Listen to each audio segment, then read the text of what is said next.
Hey everybody, welcome back to the channel. The 12 volt power bunker is online and operational.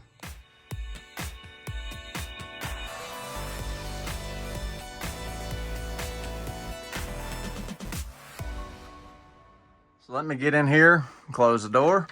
Don't have any wind noise or anything like that. There's a lot to cover in today's video, but I'm gonna try to do a brief overview today of a 12 volt power system due to millions of people the last couple of weeks in the southeast being without power from hurricanes, things like that. So and this is my take on a fairly potent 12 volt system. So I've been working on the power bunker on and off as budget and time allows the last couple of months. Finally got to the point that it's online most of the way. I don't have enough glass. I'll cover that in just a minute as well. I've even got more batteries. I've not got hooked up to this yet, but you know, right now as it stands, it's at 1800 amp hours of capacity, 3000 watt BougeRV inverter, multiple charging sources, things like that. Still a lot to be done. Now, I wasn't planning on revealing this yet, but due to everybody having problems with hurricanes and losing power, I figured I would share to maybe give you some ideas or motivate you to build a backup power system. 12 volts is pretty straightforward to build. You can start small, work your way up, expand it as you need. So just trying to share some ideas to maybe get you motivated. So first, let me get this out of the way right here. This BougeRV 3000 watt 12 volt inverter, hardwired option, 3-plug option right here. I was going to buy this inverter, but I contacted BougeRV and asked for a discount. So they provided the inverter to me free of charge in exchange for, sharing my thoughts and opinions and giving it a run for its money. So you can see I've got it hardwired right there. We'll cover this inverter. I'll give it a little test hit today, but I'll take it apart in an upcoming video. But I'll go ahead and turn it on right here. Got the comm cable and stuff right here. Little display comes on over here. You'll have to excuse me. This is the comm cable for the inverter display right here. And it's the comm cable for the Power Queen shunt that's right here. I'm going to chop all these wires down once I decide if this is where the displays are going to be permanently mounted. And I was going to buy a little plastic PVC box, but save 40 bucks and used broken portable power station back cover and cut my displays in, and hey, it's working pretty good. As you can see, there's the BougeRV display right there showing roughly 14 volts into it. It's it's close. It's got a little inaccuracy here and there from time to time, but close enough. Show you that again. 13.7 there, 13.9 there, and 13.8 there. Budget oriented product, so 0.1 of a volt or whatever. That's all right, it's close enough. All right, I went with the 12 volt inverter, of course, because this is the 12 volt power bunker. I thought I'd come this close to doing 24 volt and not 12, but originally when I released the, me building this building for a 12 volt power bunker, I stuck with it. And why? Well, components for 12 volt are lower priced. Of course, you got to have big wire because of the currents that 12 volt uses, but the individual components are usually the lower priced than 24 or 48. I was pricing out 24 volt stuff. I'd have saved a little bit on wire, things like that, but the individual components overall would have cost me more in the system, even though 24 would have been a tid more efficient than 12 volt due to heat losses and things like that. But I'm going to stick with 12. Going to finish the shelving out and stuff right here. I still got more batteries to hook up, but anyhow, let's talk about wire. 3000 watt inverter at full load can pull 250 amps current on the DC side. So I used 4-aught wire to feed this inverter. Go into my shunt and everything right here. That's 4-aught. Double bus bars on everything. I'll cover all that in a minute as well. 350 amp rated switch. Because the bigger wire, the less resistance on DC, which is important. But anyhow, switch right here. And comes down to a 250 amp A&L fuse. I rated it right at the inverter limit. I didn't oversize the fuse. I'm not planning on running the inverter at 3000 watts all the time, because when you stroke these inverters way up in the high end, their efficiency starts coming down a smidge. So I try to run any 12 volt inverters around, I usually maximum about 80% loaded, and that gets me the best efficiency. I usually run them a lot lower than that, but if I'm going to run them hard, I usually stop around 80%, even though the extra power is there, the potential. But anyhow, off the fuse here, parallel 2-aughts. Why parallel 2-aughts? Well, I ran out of 4-aught, and I wasn't going to pay the exorbitant price for, you know, a couple of foot. Plenty of 2-aught Windy Nation cable right here in my reserve. So parallel 2-aughts to the bus bar is actually larger surface area equivalent than a single 4-aught. So these parallel 2-aughts will carry more current than this single 4-aught will. Back here on the negative side, you know, single 4-aught to the shunt, going to both bus bars right here, you know, 4-aughts right there. All the battery cable in here is 2-gauge. 2-gauge wire is plenty sufficient for what I'm doing because there are 18 batteries in this system right now, and there's going to be more. Let me speak about that for a second. Went ahead and did some math for you on the board right here. So the 3,000 watt inverter that's in here right now, at the lowest voltage that I'm going to run it down to, which is 12 volts, we'll pull 250 amps divided by 18 batteries. That's only 13.8 amps per battery. And if we go to 12 volts is what it'd be sitting at this full current load, only 167 watts per battery. That's nothing.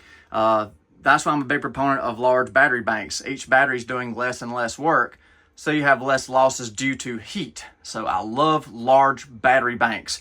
For that reason, well, that's just one reason. Extra runtime, autonomy is another, but the bigger your battery bank, the less work each battery is going to do under a large load. So if I ever go to a 4,000 watt inverter, it'll be 333 amps at max draw divided by the current battery bank of 18 batteries. It'll be 18.5 amps per battery, still under a 0.2C rate on a 100 amp hour lithium iron phosphate battery, 222 watts per battery. Nothing. Those batteries can take that, no problem. That's how you get a longer life out of your batteries. You don't push them hard, you don't build up heat, the cells don't get hot, the BMS don't get hot, the wires don't get hot. Enough on that. And it's a small battery bank to start with. I've got more batteries to hook up, but I'm tapped out on the budget.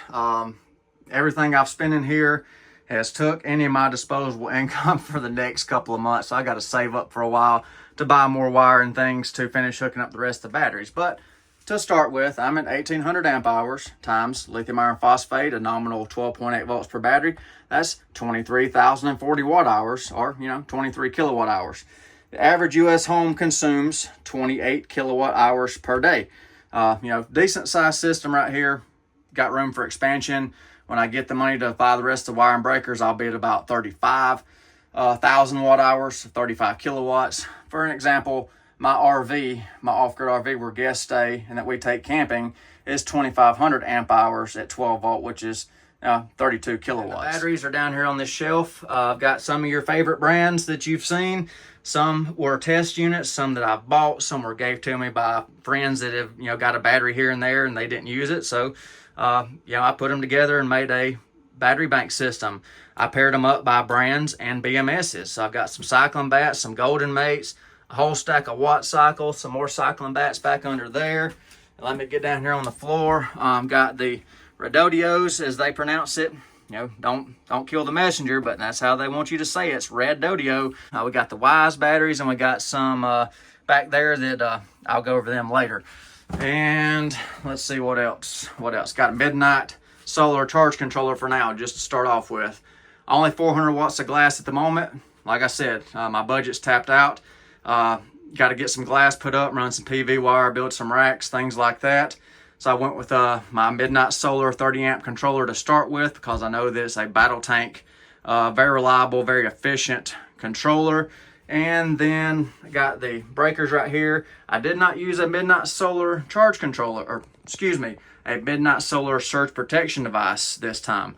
I went a little bit more budget oriented. The SPDs for Midnight Solar are around $100 a piece for a lightning suppressor, TVS suppressor that they use, the little blue ones I've shown you before, the little blue LEDs.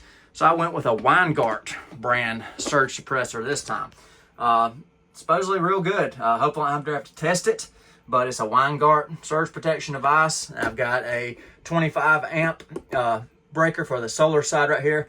Chitaxis, these are good. These actually trip, are reliable. A lot of battery manufacturers use these on the batteries. And then on the solar charge controller, from the solar charger to the battery, I put a 32 amp breaker in because that was the closest nominal size to 30 amps. And of course, it only can do 30 amps. And you can adjust the current limits and stuff like that. But it's on a 400 watt array right now. And the best I've gotten so far is about 325. So well under its rating, but nice little HT box right there. Those are quite handy. Just don't over tighten the screws. You'll strip them out. That's the only drawback. The plastic's good and thick in them. You know, very durable little boxes. These are rated for outdoors. I don't use them outdoors because I don't trust the little seal. I use them indoors. They're fine. Got a little cover right there, you know. Everything just flip stuff off. And there's the consumption with the inverter and the charge controller on. Not bad at all. Let me kill the charge controller and let's go ahead and check the idle draw on the BougeRV inverter. Wow. 8 watts, 9 watts. That's pretty good. That's pretty good right there. So, of course, I just reset my logging on the midnight solar. I lost my LEDs because it showed full charge and float. You know, so I'll flip it back on right there and see if it'll dump some more charge back in there, which it probably won't because I got the float set at 13.5. So there we know it did throw a little bit more in there back into absorb because it pushed the voltage right up where the batteries are full. So that's what I've got the absorb at is 14.2 on this one. It'll push until it sees 0 current and then it'll shut right back down. So this'll climb back up right here. You can see it's just throttling around. So doing what it's supposed to do. Like I said, I'm gonna clean up this bundle right here. I'm probably gonna move this, but I haven't decided completely yet. And let's talk about the battery cabling in the breakers. Remember, each battery, even if I put a 4,000 watt inverter in here, is only gonna pull 18 amps. I went with 60s in case I gotta isolate a bank or two out or something like that. Got each one labeled for its capacity, numbered to corresponding, you know, battery banks, things like that. I still haven't got the permanent lights and stuff in here or anything, but I did 60s because they're thermals. Like I said, could have went down to 20s or 30s. Thermals, you know, say 60 amps right here. They don't trip at 60.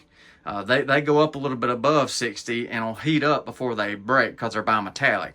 So if you're going to use a thermal breaker, you know, I always undersize them. You do what you want, but I undersize the thermal breakers, you know, around 20 or 30% to take up for the delay. You can look up the trip delays on the back of the breakers and kind of size to where you want. And sizing these at 60, if I had a 100 amp load on this 2-gauge wire, which is, you know, well below its capacity, current carrying capacity, it'll trip within a couple of minutes to 3 minutes if you follow the trip curve. So I always derate thermal breakers. I size these fuses dead on the money. I could have went with midnight solar breakers, but I'd had to have their P&L mount panel, and those panels are super expensive, like $350, $400 for the P&L breaker mounts, just the breaker boxes, and each breaker is about $25. You know, I bought these as a whole set from T-Tocus on Amazon, and when you buy a certain quantity of them, you get a discount.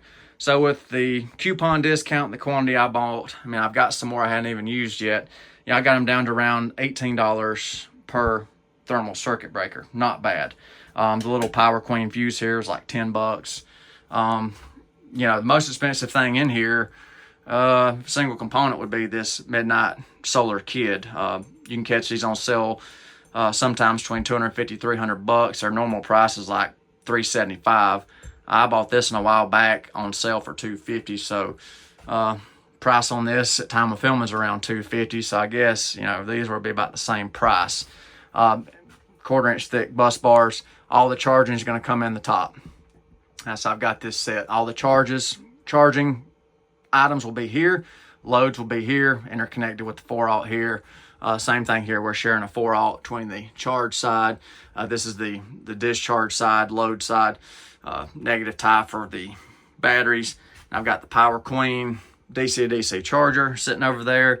It's got a little 40 amp breaker on it. It works great too. I've been using it, charging some batteries on other things. Then I'll plug them in, rip them down, you know, whatever. Just playing around, testing everything, getting everything dialed in like it should be. So, you know, just getting it set up. The BougeRV inverter is hardwired. That's why I wanted this unit, because it's got a hardwired option. And these inverters, for reference, the coloration, this is the hot, that's your ground, and the black is actually the neutral. Some 8-gauge silicone wire to my junction box right here. This is capable of 29.5 amps according to their specs. I've not pushed it that hard. 10-gauge MC cable comes around and goes to a square D home line. breaker panel, which nothing's on it yet because I'm out of money. So that'll be hooked up later, but for now I've been using everything on the plugs right there. So, you know, it's been working fine. So let's give it a hit and see what it does. All right, so I've got it hooked to the Zendor portable power station. It usually draws between 1500 and 1800 watts charging it. I've been using an inverter to charge portable power stations, charge a golf cart from time to time, things like that. So let's give it a hit on the Zendor. Reset that GFI. Watch it ramp up. There we go. And that's passed through. You saw the lights click. The Zendor's covering the lights. So now the BougeRV inverter is covering the lights plus charging the Zendor. So giving it a good hit here and let it ramp all the way up. And the BougeRV fans are thermal and load based. So I was about to say at 1.5 kW the fans come on.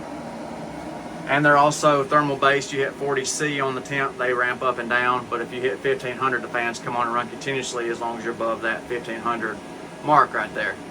So we got 1600 watts coming out of the BougeRV, and you see 1.5K coming out of the batteries. Well, of course, because the solar's covering some of that.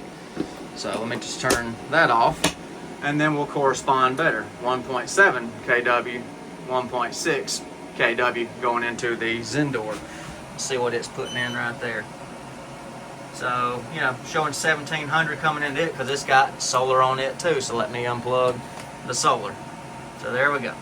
1568 watts into the Zendor, 1610, 1.7 kW right there. And, you know, 133 amps on this system right here. And we'll go down here to a battery. Let's find the display on the Golden Mate right there. 72 watts, 71 watts on the Golden Mate. So I like having that display right there to be able to see what everything's doing. So I want to load it up some more, huh? 1.7 ain't enough for you. So I got a charger plugged in right here. Let's plug it into the Repower Flow battery right here. Give it another hit. Get that plugged in. There we go. Let that charger come up right there. All right, it's charging. So that should push us over 2,000. So we're at 2200 coming out of the battery bank. 2000 almost out of the BougeRV inverter. She's ripping now. And let's check the Golden Mate to see what the current sharing is right there. Let's see, 89 to 90 watts. Sorry if you cannot see that. Let me try to zoom in. 88 watts right there. All right, 2.2 kilowatts out of the batteries through the BougeRV inverter right there. It's putting out 1974. Got another accessory plugged in, so if that's not enough power for you, let's try it on it with a vacuum right here.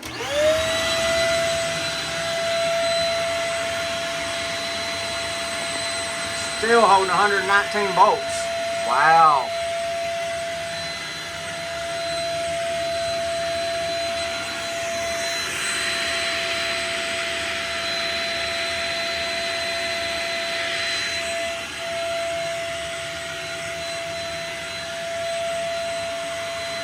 Shut that vacuum off. Can't hear a thing with that running, but there you go. It's a pretty good little hit on it.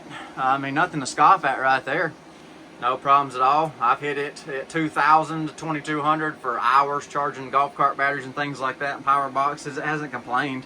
You can see our temperature is starting to come up on it a little bit right now. You know, 36. C, highest I've seen it's 45 under a monster load. So I mean, you know, everything's working good. Kill that Zendor right there.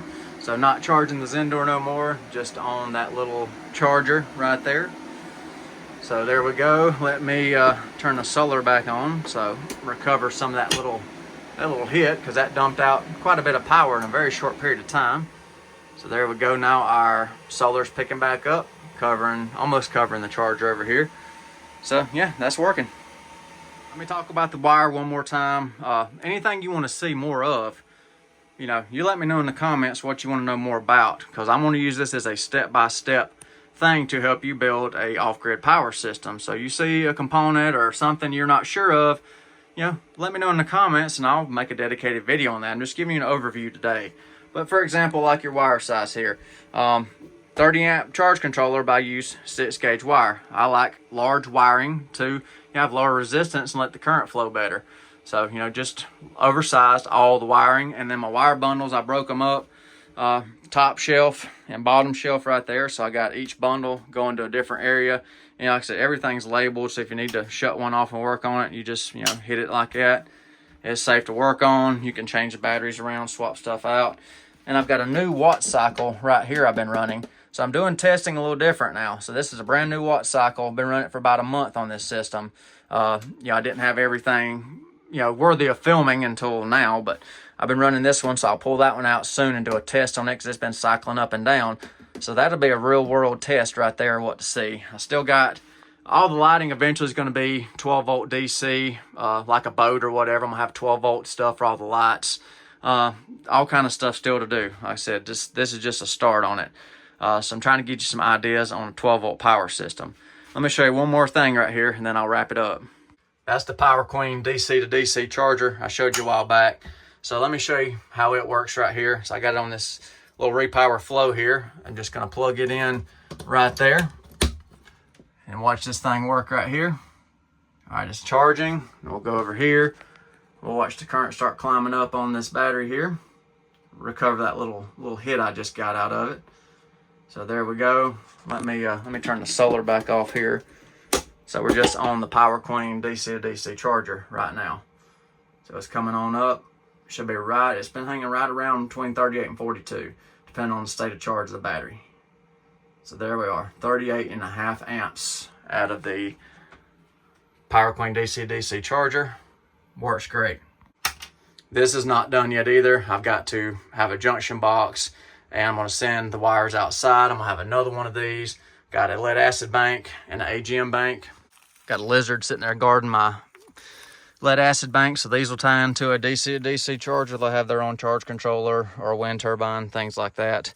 I'm going to have a conduit right here to bring the wires in for the charger, and then of course the AGMs, they'll be the same setup right there. So I have a AGM bank, lead acid bank for the extended rainy events that we have down in the southeast United States. So if I need to rob Peter to pay Paul the lithiums, I can do that, or I can reverse charge back. All kind of cool stuff coming. I forgot to show you the sine wave on that BougeRV inverter right here.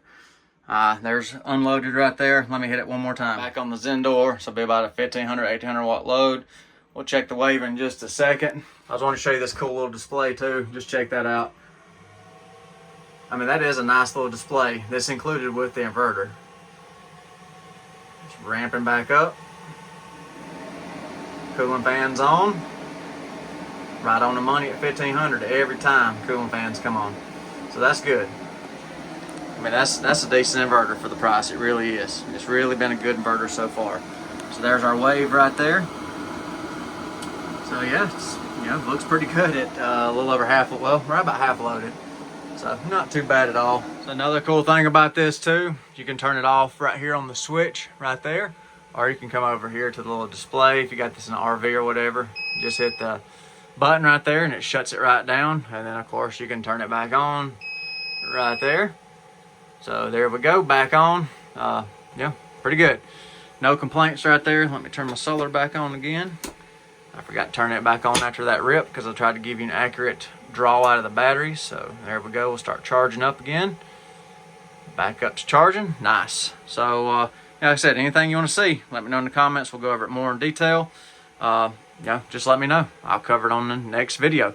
Thank y'all for watching. Hope y'all have a nice day. Be safe and take care.